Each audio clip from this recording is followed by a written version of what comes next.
Rally harga emas terus berlanjut, saham PT Aneka Tambang semakin berkilau dengan ekspektasi pertumbuhan laba di atas 40% secara tahunan.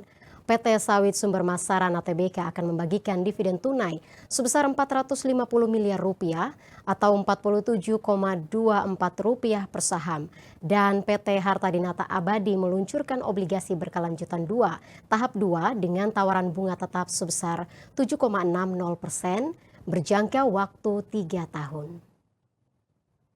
Saham PT Aneka Tambang mendapat keuntungan dari rally harga emas yang terus melonjak, didorong oleh kombinasi faktor global, mulai dari resiko resesi global, ketidakpastian geopolitik di Timur Tengah dan Asia Timur, hingga pelonggaran kebijakan moneter dari Bank Sentral yang mendorong pelemahan indeks dolar Amerika Serikat.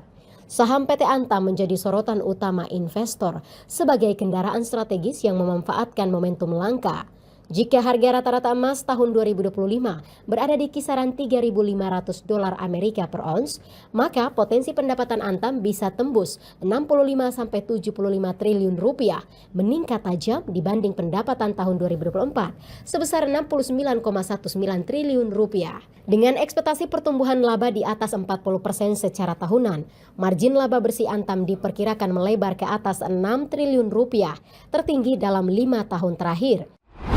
Rapat umum pemegang saham tahunan PT Sawit Sumber Mas Sarana Tbk pada 21 April 2025 menyetujui rencana pembagian dividen sebesar 450 miliar rupiah atau 54,91% dari laba tahun berjalan yang diatribusikan senilai 47,24 rupiah per saham.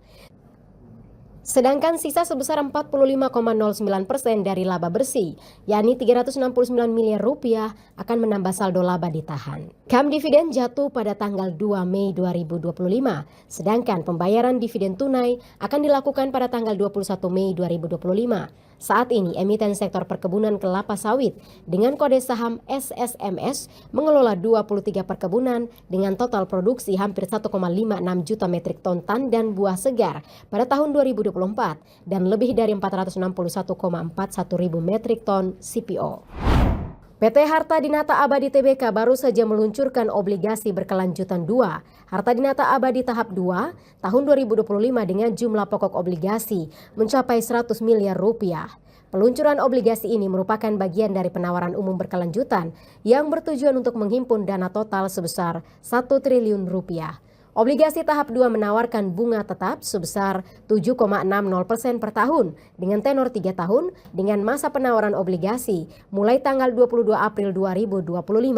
Pada tahun 2024, perusahaan telah menerbitkan obligasi berkelanjutan 2 tahap 1 dengan nilai pokok sebesar 900 miliar rupiah yang memperoleh peringkat IDAAA CG dari PT Pemeringkat Efek Indonesia.